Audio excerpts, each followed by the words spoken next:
Okay. Before jumping into Snowflake demo, let me introduce myself.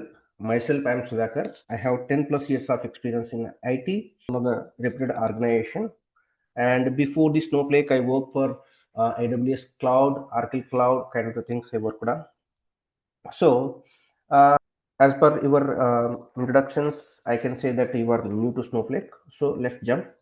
So first of all, what is Snowflake?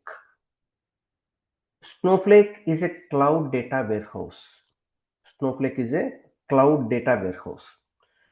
Here we can see two words. One is in a cloud, another one is a data warehouse. Right? One is in a cloud, another one is a data warehouse. So for you people, these two words are again new. What is a cloud? What is a data warehouse? Right? We'll understand these words first.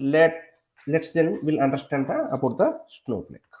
So first of all, before understanding the cloud, first we need to understand what is on premises. After then only we can understand easily about the cloud. So let's assume what are the resources required for IT industry. Right? Let's say, for example, if you take any of IT industry, TCS, Accenture, Oracle, for any IT industry, what are the resources required to run their project, to maintain their projects, right? So if you see here, these are the some of the resources, right? Mainly, what is an IT project? IT project dealing with the data, that may collect the data, that may process the data, that may store the data, right? Mainly it will work with the data. So for that storing the data, we need a storage. For the storing the data, we need a storage, and we need a networking, we need a CPU, we need a RAM, switches, routers, firewalls, right?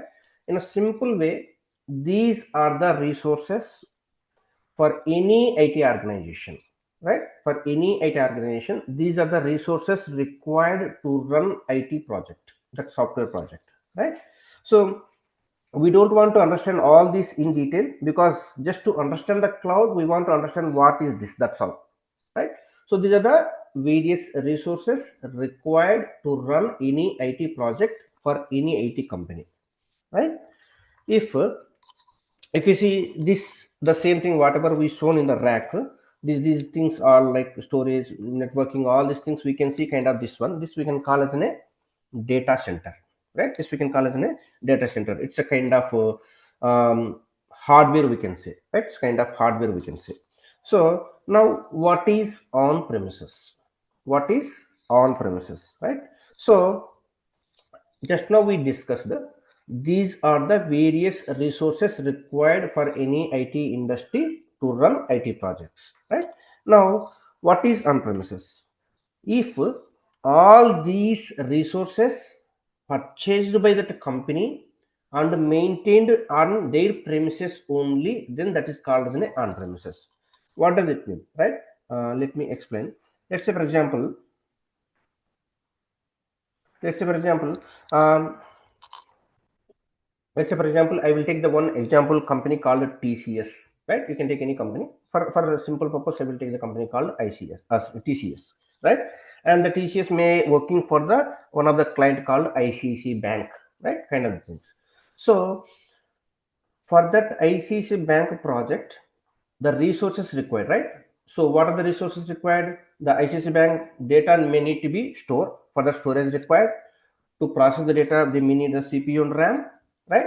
Like to maintain the data, we need the networking, routers, switches, firewalls, kind of all the data center required, right? If that data center is purchased by that complete hardware, the data center complete hardware is purchased by that companies, either TCS or ICICI Bank, depending upon their mutual agreement, and purchased by those two companies and maintained on their premises only, right? So in the premises, in the sense that may be in a TCS company premises or ICICI Bank company premises, depending upon their mutual agreement, right? If that complete hardware is purchased by any of these two company and maintained in the premises of any of these two companies, that we can call as an on premises, right? Means it's on their own premises, right? That complete hardware is purchased maintained by that company only and maintained in their premises only. That is we can call as an on premises, right? So up to now clear, any doubts?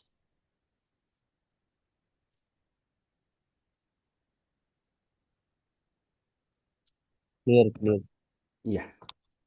Now, what is a cloud, right? What is a cloud? So cloud refers to servers that are accessed over the internet and the software and the databases that run on those servers, right? Cloud, in the sense, the resources required for any IT organization that are purchased and maintained by the one cloud vendor on different locations across the globe. And those resources are taken on rent basis by the IT companies to run their projects, right? In this case of cloud, we have the different cloud vendors are there. The mainly there are the three vendors. One is an AWS, Amazon Web Services, and second one is an Azure, which is from the Microsoft, and third one is in GCP, which is nothing but Google Cloud from the Google organization. So, you know, दुपारी लवकर यायला लागणार. sorry, sorry. Sorry, it was me actually. It was sorry, it was from my side. No, I will Okay, not. okay. Please mute on.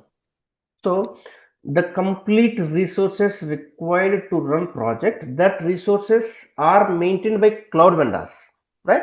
Let's assume we can take an AWS is one of the cloud vendor.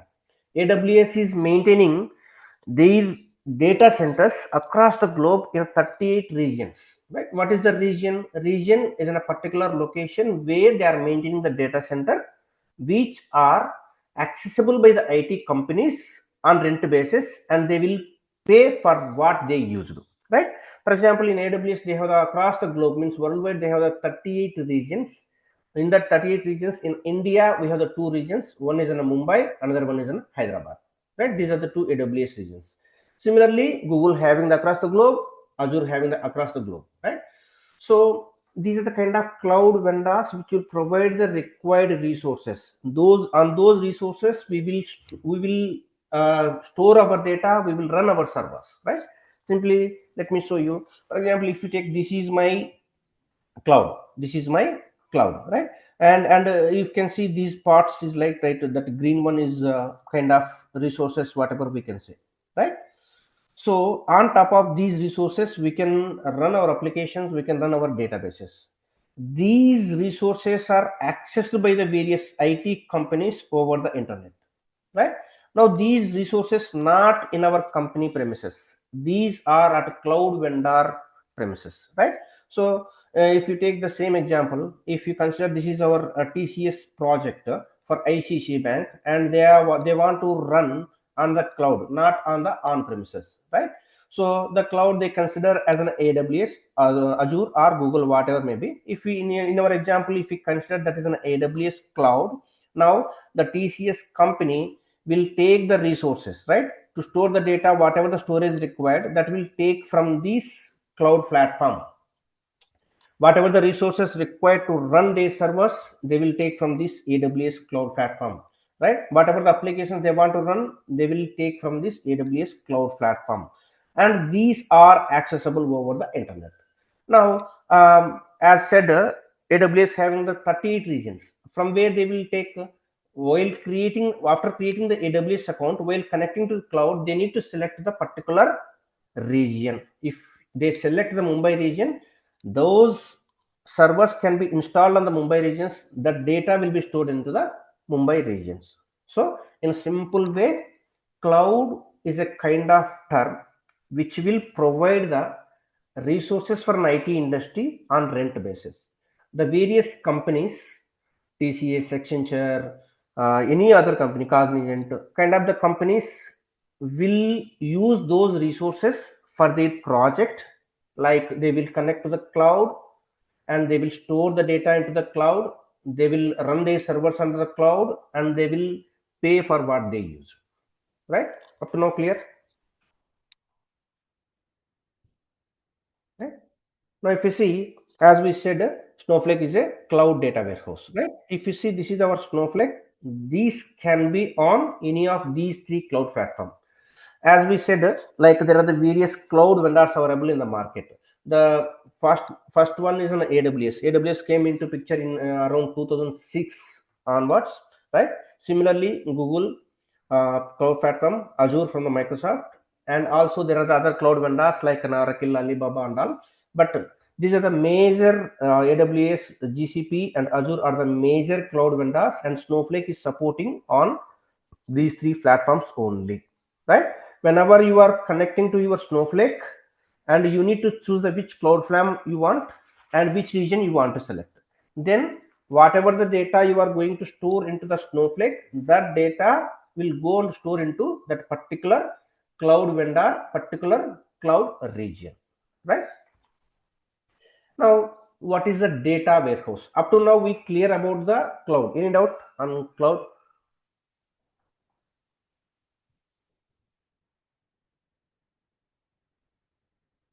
If you have any doubt, no problem, you can ask me. And one more thing, am I going good or fast or slow? So what I'm asking is that Mhm. uh, Snow. So there are three types of AWS, Google, and Azure.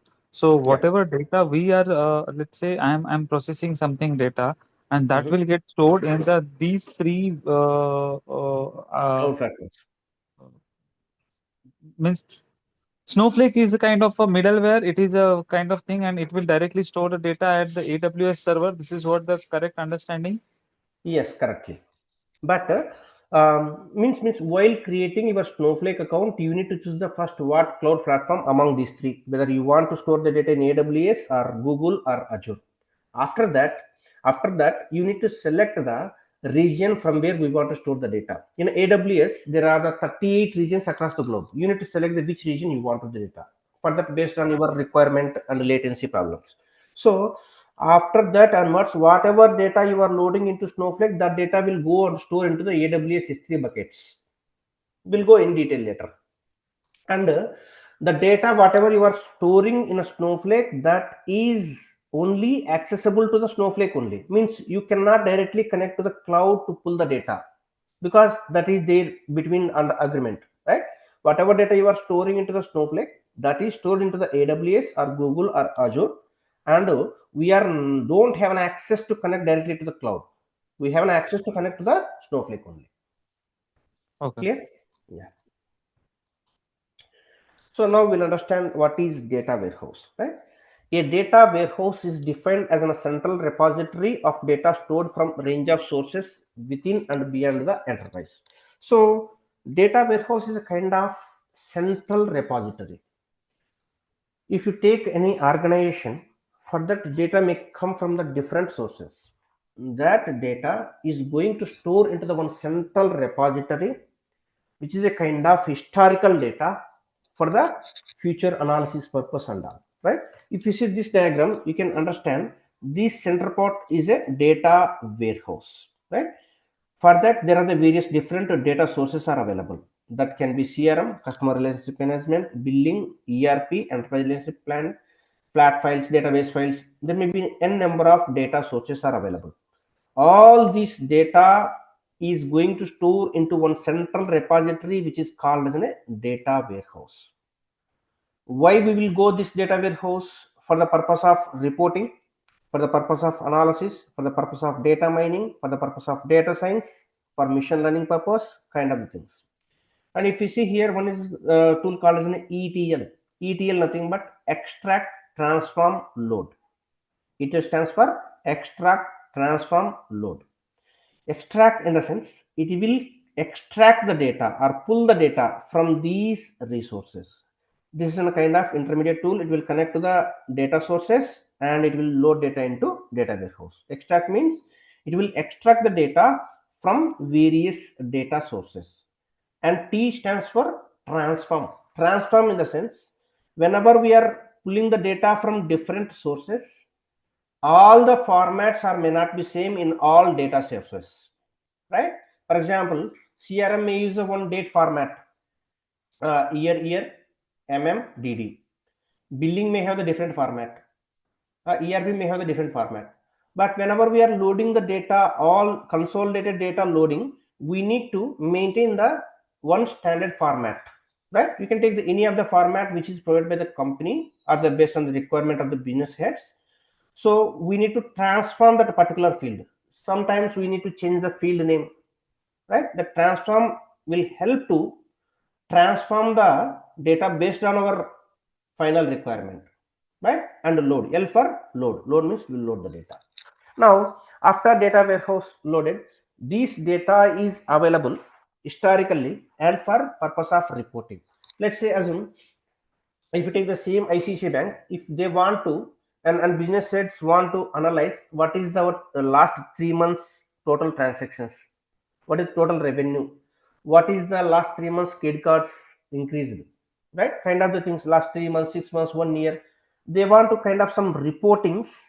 For that, we need to have the data. That data comes from here, right? Right. Maybe for example, if you take the one ATM center where you are going to do some transactions, that will generate the one transaction. The transaction contains like what is an ATM ID, our customer ID, like where it is located, how much we withdrawn, what is the available amount, kind of some one transaction will be generated. That transaction will go and store into the transactional database, right? That we can call as an OLTP, online transactional processing, right? OLTP, right? And that transactional database is a very smaller one, and it will not help to store the historical data. That will mainly useful for transactions, right? And that continuous transactional data periodically, maybe every day or every week, every month, based on our requirement, based on the data size, we'll move that data into this data warehouse, right? Now all the transactional data, like all the ATM cards, all the ATM centers data will store now here. Now if you want to report by the business heads, they will take from here last 3 months data, last 6 months data, whatever they want, right? And similarly they will help to for analyzing purpose. Analyzing in the sense, like maybe they want to take the some business decisions, right? What is, for example, if you take the particular location or particular city, what are the total ATMs are available, and in last 6 months how much utilization it is taking, whether we want to go increase the more ATMs or decrease the ATMs, we want to increase the credit card offers, decrease the credit card offers, kind of analysis purpose, analytical purpose, they will use this data. Data mining is a kind of the thing for the data science purpose, kind of sorry, it's a kind of like partitioning the data. Let's say, for example, this is my complete enterprise data. You may consider again ICICI Bank. For that, it will data mining will segregate the complete data into the different parts based on the particular entities. For example, complete credit card data into one data mining part, complete debit card one data mining part, normal accounts like saving accounts, current accounts. Kind of the data mining will take care the split the data into the different parts based on the requirement, right? So to do all these things, we need a data. Where we will store that data, we will store into the data warehouse, which is a central repository. From where we pull the data? From the day-to-day actions. Who will pull the data? ETL will pull the data, right? Like whatever the data coming from every day, that complete data will go store into the one particular repository, that is a data warehouse, which will be using for reporting, analytical and data mining purpose. So now we understand the what is a data warehouse. Now this data warehouse, right? This data warehouse, what is need actually? Basically it need a storage purpose, right? It need a storage. What we need to process the data, like to report the data, to analytical data, we need some compute power, right? So mainly we need a storage and compute power. Indirectly, nothing but hardware is required. If we maintain that hardware in our on premises, that is an on premises data warehouse, right? If we in olden days there is no cloud, all the complete data warehouse is maintained by the companies only. They will start installing databases, servers on their own hardware, which is maintaining their own premises, that called as an on-premises data warehouse. Later on, cloud came into picture, right? If we maintaining this data in a cloud means the hardware required, the resources required for my data warehouse, if we taken from the cloud, that is a cloud data warehouse. Clear? What is a cloud data warehouse? Snowflake is a cloud data warehouse. Data warehouse will help to load the data. If for that data warehouse, if we take the resources from on premises, that is the on premises data warehouse. If we consider the resources from the cloud, that is a cloud data warehouse. Oh, clear? If you have doubt, you can stop me.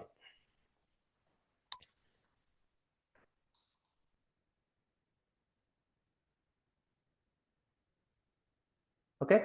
Now, even though we have on premises data warehouses, why we need to go for the cloud? Right? On premises data warehouse, in the sense, the database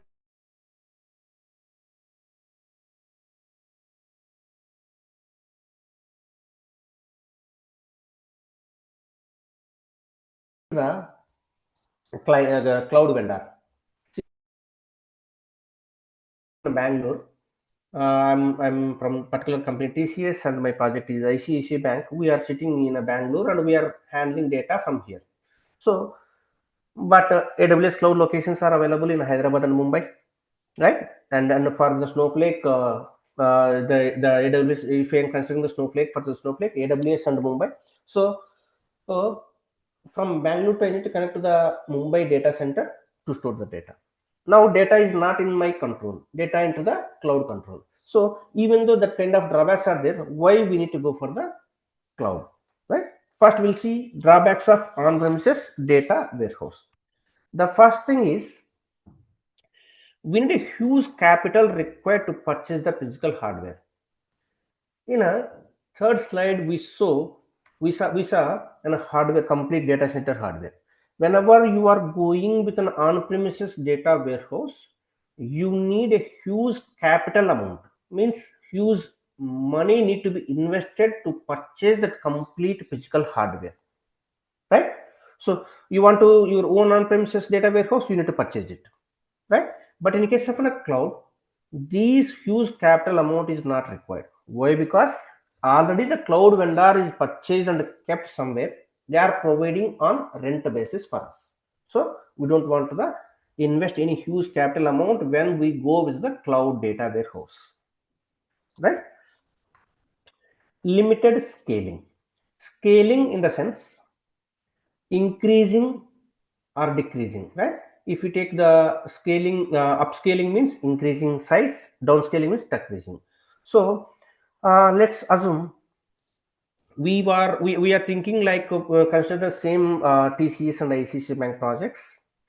Whenever the business hits comes and technical aids from both the companies, they will sit and discuss something like this is a existing customers we have, and this is the amount of data we have. So and in the next 2 years or next 3 years or next 5 years, we are expecting these many new customers, this much new amount of data will come.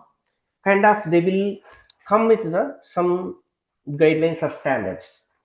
Based on that one, we will start building our on-premises data warehouse. But if fortunately, if more number of users are expecting, more number of users are came, and more amount of data is came, then during that time we cannot scale our existing data warehouse easily to the next level, because we have limited to kind of some purchase. We have installed limited size whatever we discussed. Let's assume there may be 500 petabytes or 1000 petabytes kind of thing. Beyond that one, we cannot go scaling. If we consider cloud, the cloud is having resources not only for our company but also for the entire worldwide. Right? They have a huge amount of resources are available. So it's a very easy to scaling in case of a cloud. As of now, we are discussing with the cloud data warehouse versus on-premises data warehouse. Right?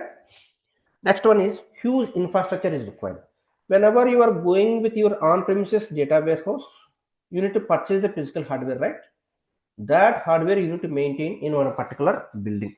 For that, one particular building is required, cooling is required, power is required, maintenance required, security required, kind of huge infrastructure is required. But in case of a cloud, not required again. Why? Because Already they purchased, cloud vendors are purchased and they kept in a particular location, providing access to for us. And we will pay whatever we use it. Next one is take time to install and configure.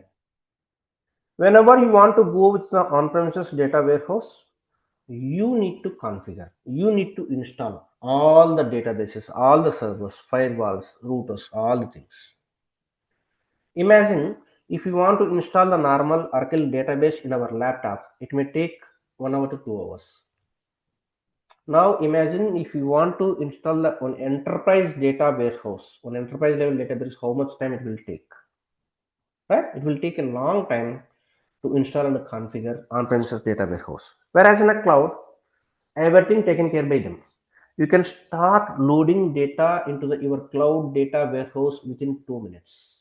That much configurations are there. Have the pre-configured and provide the templates and simply select those templates. It will install at the backend automatically. Don't want to install, you don't want to configure anything. Right? We'll see these things in detail. Now, waste of resources during idle. Let's assume the same example TCS and ICC Bank. ICC Bank said that we have the right now we have the 500 petabytes of the data, and in next 2 years we are expecting 100 more or 200 more petabytes of the data. Accordingly, we configure the data warehouse size on premises. Now, unfortunately, we did not get that much quantity. We had only around 20 petabytes of the data. So out of we configured 700, existing 500, expecting 200, 700 petabytes of the data we configured. But unfortunately, we don't get that much data. So that the remaining, whatever the 520 remaining 180 petabytes of the storage is idle. We are not utilizing, we are underutilizing. Right? During that time, the resources are idle. We have invested a lot, we configured, we installed, and we are wasting resources without utilizing. Right? But in case of a cloud, simply you don't want to mention this much amount of data I want. Simply on the fly itself, we can take the how much storage you want, how much compute you want. For that only you will pay. Remaining one will not be used. We don't want to give kind of commitment. I want this much, this much. Even though you give a commitment, you can release the back. Right? Next one is latency issues for other locations. Latency issues, first of all, latency means the time between the request and response. Let's assume we will take the same example. I took my mobile, and in my mobile I have an ICC Bank application, and then whenever I provide my credentials and when I click on submit button, that request will send to the backend database where it will validate my credentials and the return response back is a success or failure. The time between this request and response is nothing but latency. This latency depending upon the physical distance also. If more, if sorry, if the user and the database and the enterprise database having the longer distance, the latency will be high. For the shorter distance, latency will be low. So why latency issues for the in on-premise database? For example, I'm planning my organization in India, and I have configured my on-premises data warehouse in India, and so that its physical distance is very less within India, so that we will connect easily and latency issue very less. Now in the future, I plan to start my business in USA, Germany, Japan, across the globe.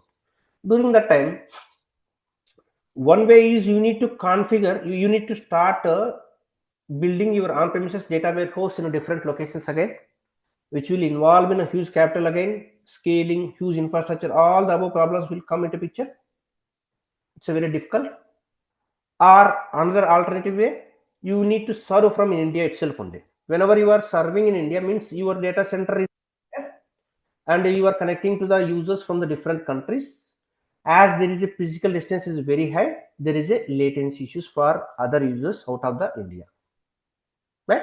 If you consider same thing in case of a cloud, the cloud having the resources or regions across the globe, you can start taking, you can start prepare, or you can start installing or connecting to the various regions across the globe. Means you can start your cloud data warehouse in the USA, So that USA regions are nearby countries, they connect to that particular region.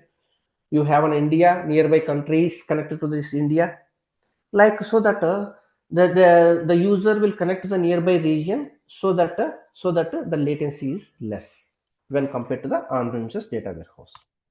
Now, maintenance overhead. The on-premises data warehouse is not only is installing and configuring, but also continuous maintenance are there, like patches, updating. Database may need to patch, it need to update it, right? Those overhead headaches are there in case of a maintenance, but in case of a cloud, not.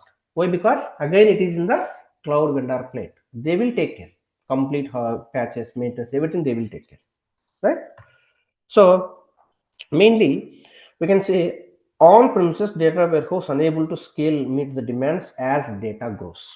For example, if we consider one on-premises data warehouse and we started loading, and if demand goes on increasing, this on-premises data warehouse unable to scale as like a cloud, right? Why? Because you may expect something like, let me give you one example. Around in the year 2006 or 2007, Flipkart Big Billion sales was there. During that time, they expected that these many customers will come on every second, right? Means maybe 1 lakh people will accessing for every second of their Flipkart mobile applications, right? Accordingly, they configure the database, accordingly they configure the servers and all.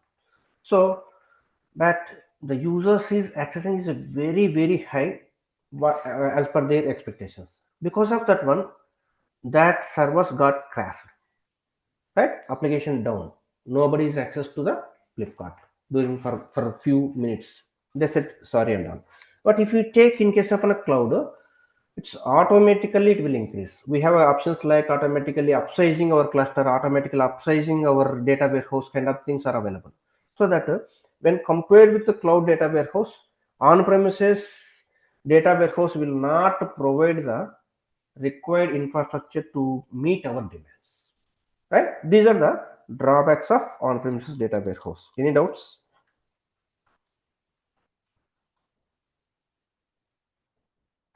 Okay. And if you aware about, whenever we are dealing with the data, warehouse is nothing but handling with a huge amount of data, right? Huge amount of data in the sense, this is again you may heard about the Hadoop, right? Hadoop is to handle the huge amount of data. This is a Hadoop overview.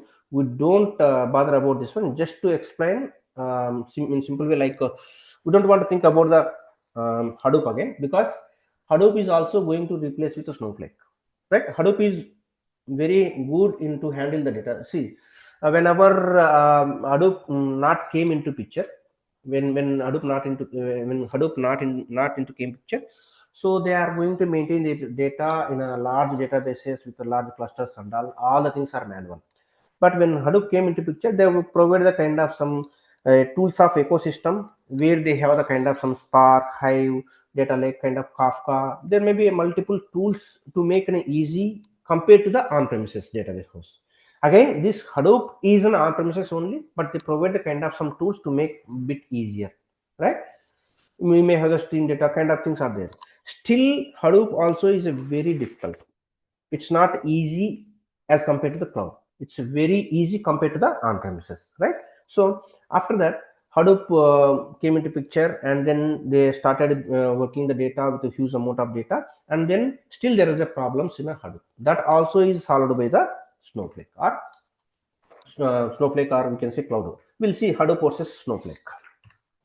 So Hadoop is an open source framework, right? Open source in the sense anybody can access without any payment, right? Hadoop is an open source framework. Snowflake is a cloud data warehouse. Where Hadoop is located in on-premises. On-premises means there is all the problems whatever we discussed in the previous slides, that is applicable. But they provided the kind of some tools like an Kafka, Hive, HBT kind of things are there that will make little help, but not like a cloud. So Snowflake is a cloud based. Data storage. Hadoop breaks data into fixed size blocks replicated across the 3 nodes. It's not a good solution for the small data files under 1 GB, where entire data set is usually held on a single node. See, um, don't don't consider these things, just to understand this thing. This will not ask in any interview, it will not helpful for you, but to understand what is the Snowflake, I am explaining all these things, right? So whenever we are loading the data into Hadoop, that will break down the data into fixed size blocks, right? That will store into the 3 nodes. Why 3 nodes? For standby, if anything goes wrong, other will be available, right? Kind of things. But whenever we are dealing with a small size like 1 GB data, kind of the things, it will not be good, right? It will kept in a single node and it will not be helped. But in case of a Snowflake stores the data on variable length micro partitions, right? Here, fixed blocks are fixed partitions. Here, variable length micro partitions, right? Depending upon our sizes, 50 to 500 MB, 50 to 500 MB of the each partition size before compression. Again, after that, it will compress, right? Snowflake stores the data on variable length micro partition. It can process both small data sets and terabytes of huge amount of data very easily, right?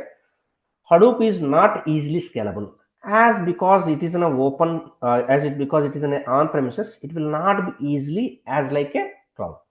Snowflake can scale up from small to large data warehouse within seconds, right? Within seconds. But here it's a very difficult. We need to configure, we need to provide the required resources. It's a very difficult because it's an on-premises, right? Cost. Hadoop is complex and comes with a significant cost. Even though it's even though it is an open source, but it is in a complex. It is in a complex because of tedious framework is there, and it's a significant cost is there. Snowflake, there is no need to deploy any hardware on any hardware or install configure any software, right? It is a complex, it's in easy. Why? Because here you need to configure all the things, but here it's not required. Snowflake will automatically do all the things. And compared to the cost point of view, just you pay how much data you stored and how much compute you used, right? We'll see Snowflake cost in detail. Query latency, I said, right? There is a latency, means whenever we run the query, right, the request the time between the request and response, that is the latency. In Hadoop, there is a startup overhead on queries, which makes it a poor solution for low latency queries. Whenever we are with the low latency queries, it is a latency issues are there, so that the response will be bit delayed. Snowflake queries can run in milliseconds. You can imagine, even though it is in a huge query, it will run in a milliseconds. Skill level needed very high. Whenever you are dealing with the Hadoop, you need to understand like Spark, Hive, Data Lake. There may be multiple Kafka, there may be multiple tools, multiple skills required, right? When compared to the Snowflake, it's a very low. Particularly in a Snowflake, there are around 100 commands are there, which are easily easily usable, and bit SQL is required based on the requirement, right? So that the skill required is a very low, right? Any doubts? Okay. And we said that cloud data warehouse, we saw that on the drawbacks of on-premise data warehouse, and we saw the cloud data warehouse. Now how cloud data warehouse, see, if you compare this diagram to your Hadoop diagram, this is the same, right? These are the data is coming, and this is for analytical purpose, all these things. This is the data warehouse. This data warehouse now replaced with the cloud, so Snowflake is not the first cloud data warehouse service. Already it is there in AWS, it is there in Azure, it is there in ACP. GCP. GCP means Google Cloud Platform, right? See, for AWS, cloud data warehouses and that's it. For GCP, it's a BigQuery. For Azure, it's a Synopsys. There is a already existing data warehouse are available in the cloud, right? So still, why Snowflake is better, right? See, AWS having their own cloud data warehouse, which is called as a Redshift. Azure having their own cloud data warehouse called as Synopsys. Google having their own cloud data warehouse called as a BigQuery. Still, why we go for the Snowflake, right? Why Snowflake? We'll see, right? So we can conclude that cloud data warehouse is having a lot of advantages. than the on-premises data warehouse, right? We know, right, what are the drawbacks of an on-premises data warehouse that can be solved, how the cloud will solve those issues. Now, existing various cloud data warehouse are available. We can say Amazon Redshift from the Amazon nothing but AWS, Amazon Web Services, AWS cloud vendor. They have their own data warehouse called in Redshift. Similarly, from the Google Cloud Platform, there is a cloud data warehouse called BigQuery. Similarly, there is a Teradata. This Teradata is available in cloud as well as in on-premises. And similarly, Azure Synapse Analytics means from the Azure Cloud Platform, Azure from the Microsoft Azure Cloud Platform, there is a Synapse Analytics subject. Still, why we go for the Snowflake? So whenever I am trying to now comparing the Snowflake with other cloud data warehouse, right? The first column is the first column will provide the different scenarios which we can compare with other data warehouse. Here is Snowflake, Redshift, BigQuery, Teradata, and Azure. First and most important thing is the architecture. The architecture of a Snowflake is a hybrid one, means share disk and share nothing elements. So what is the share disk? What is the share nothing? Will go in detail during the Snowflake architecture session. As of now, if you just remember that all these other Redshift, BigQuery, Teradata, Azure are either the share nothing or share disk model, right? Either share nothing or share disk model. Both share disk and share nothing having the advantage and disadvantage, pros and cons, right? So Snowflake is a kind of hybrid model, it having the advantages of both and it will eliminate the disadvantages of the both. That will discuss in detail during the Snowflake architecture session. As of now, just remember that it's a hybrid model, it having the share disk and share nothing elements. While the Redshift is in a share nothing, right? BigQuery share nothing, Teradata share nothing, Azure also share disk model. They having their own disadvantages. Server management. A server is nothing but, as we discussed, server is nothing but kind of structure where it having the compute resources to process the data, right? So Snowflake is in a more serverless. Serverless in the sense we don't want to install server, we don't want to configure server, we don't want to upside the server, right?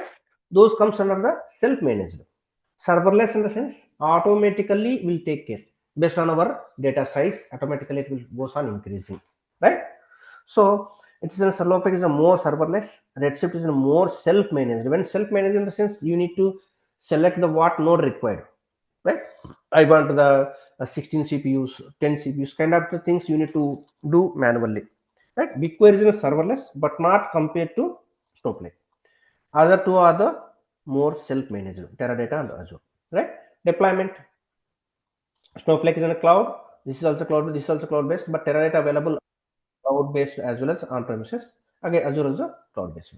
Performance-wise, is a very high, good, high. Scalability, all can scale horizontally and vertically. What is horizontal scaling? What is the vertical scaling? We'll discuss in detail during the scaling session. Security, high secure. Again, we'll discuss about the security point of view also in detail.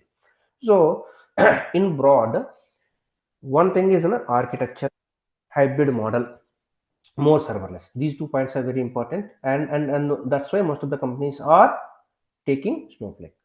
And one more important thing is, if you take the Redshift, you need to use only AWS. You need to use only AWS, Amazon Web Service only. If you going with a BigQuery, you need to take only Google Cloud Platform.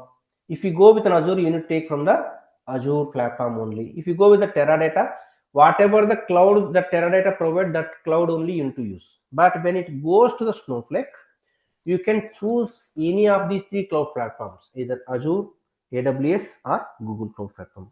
We have the multi-cloud selection option in a Snowflake, but not in other cloud data warehouse. That's why Snowflake is a very popular.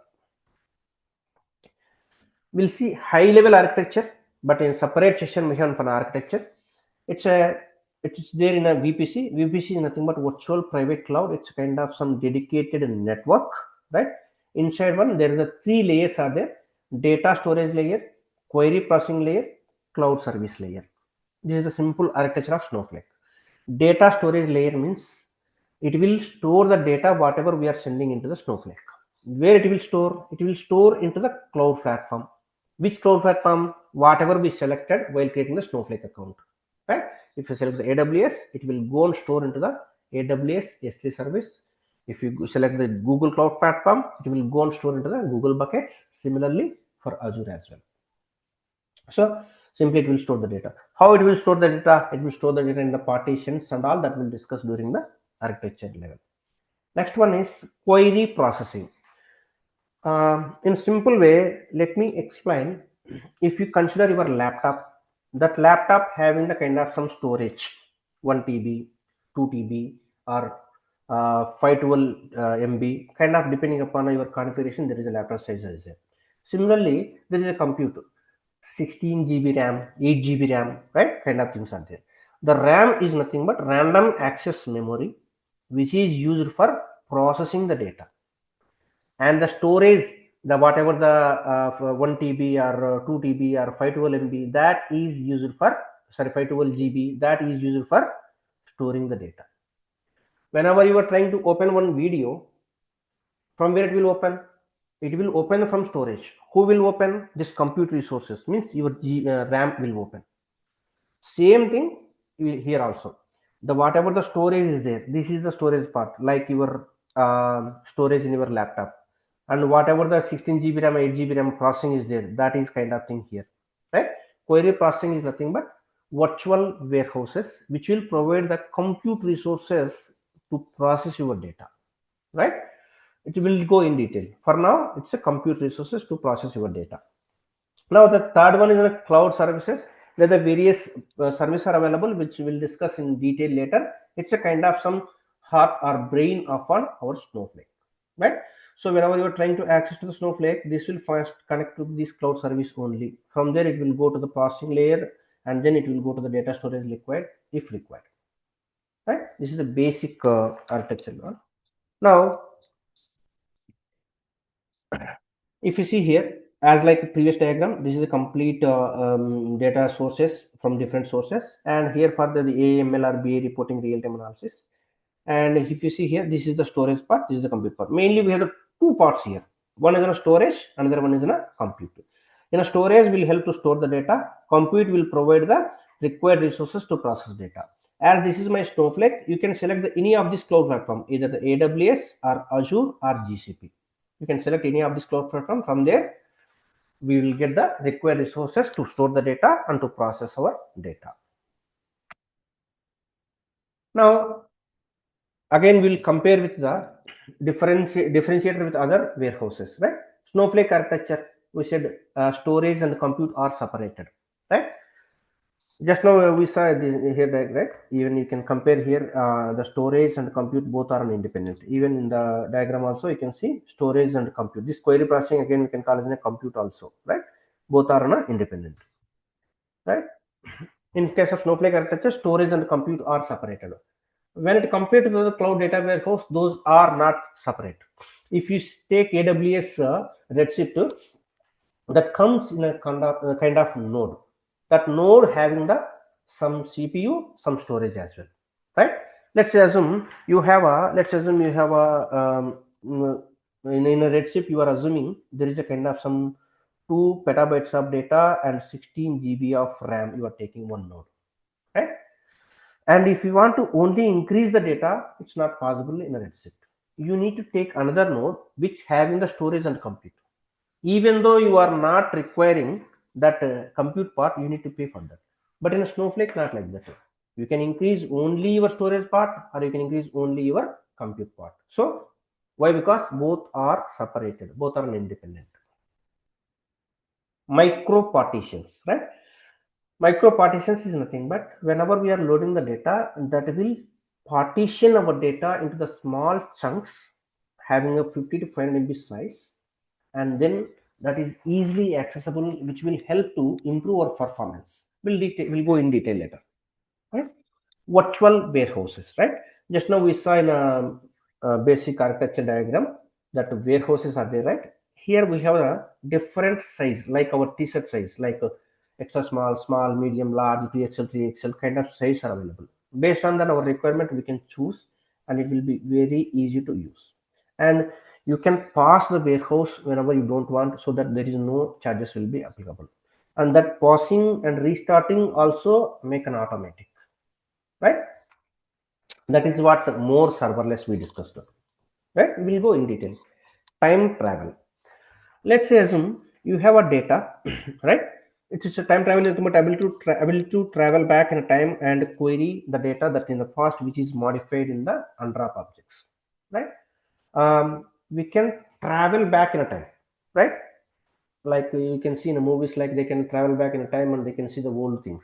Similarly, here also, if you delete the some data previously, that data will not delete immediately from the Snowflake. It will be available in a particular location that is called time travel zone, so that we can go to the time travel zone and we can access that data, we can see the data, right? So kind of time travel option is available. Now fail safe. Even though whenever we are loading the data into the Snowflake, again that is going to store into the cloud in a different availability zones. Means it's not going to store in only one particular location, it will store into the multiple areas, so that if something goes wrong, other from other location we will get the data. The guarantee of data they will provide 99.11 nines, but it's not exactly 100%. There may be some issues in case of any disasters. In case of any disaster, um, let's assume we are considering the project for AWS Mumbai region for Snowflake. In AWS Mumbai, in Mumbai they have the AWS region, is the region nothing but data center. Assuming there are the three availability zones, means three regions the data will go store. Like for example, in Mumbai, East Mumbai, North Mumbai, South Mumbai, kind of three different areas they will kept. Why? Because if they kept in particular location, if any disasters like maybe tsunami or earthquakes, if something goes collapses, we will lose the data entirely. That's why they will keep in different locations, and can be accessible. So if during the any disaster, we can have a fail safe of 7 days, right? For example, if we lost the data within 7 days, if we approach the Snowflake, they will retrieve the data back and provide for us. In case of a time travel, we can directly access the data up to 90 days, right? In case of a disasters, we don't have an access directly, because the data is stored in other locations which don't have an access. That can be provided by the Snowflake. They will retrieve the data and provide back to us, right? All these topics we'll discuss in detail with real-time examples. Okay, next one is data sharing. Let's assume sometimes we may need to share our data to the different vendors or our stakeholders, right? So you can share the data to the other users who have Snowflake account, as well as who does not have the Snowflake account also. Means if I want to share data to my stakeholder, even though they don't have the Snowflake account, I will be able to store the data. I will be able to share the data, right? Streams. And for example, for the continuous data changes are there. We'll discuss in detail this one. Any changes in the data that can be captured by the streams automatically. These are the features of Snowflake actually. A task. If you want to execute the queries automatically, you can schedule the scripts so that it will automatically execute, and there is a conditional tasks are there. Like for example, if it is success first one, try to run second one, kind of some conditional tasks are available. We'll discuss in detail. Zero copy cloning, right? Zero copy data clone between the dev, QA, prod to maintain the data integrity across the environment, right? As we know, we have in a development we have the different phases, like development, QA, and prod, production kind of things are there, quality and assurance and all. So it's like in case of an on-premises, you need to copy data into the all these three areas. But in case of a Snowflake, you don't want. See here, zero copy. You don't want it. It won't copy. Simply, it will clone and keep. So that the charges are very less. Data charges are. We'll discuss in detail, right? Now, this Snowflake ecosystem. Sorry. For example, if we consider any tool, that may be Hadoop or that may be Snowflake or Amazon Redshift or any tool, how that tool is a more popular because that tool should have an access to the various tools. It should be compatible to the any other tools, right?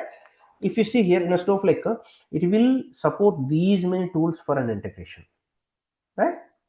If you see here, when it comes to the Hadoop, there is a kind of tools are available, right? Like for example, it will connect to the Tableau, it will connect to Fivetran, it will connect to the ClickView, like it will help to connect to the these many tools. That's why it's a very popular nowadays, right? Any questions?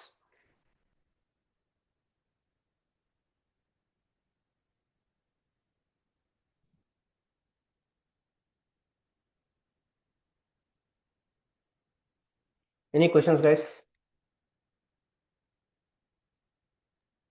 No.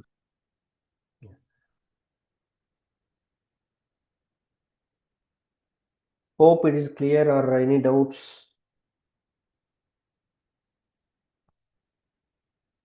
So as of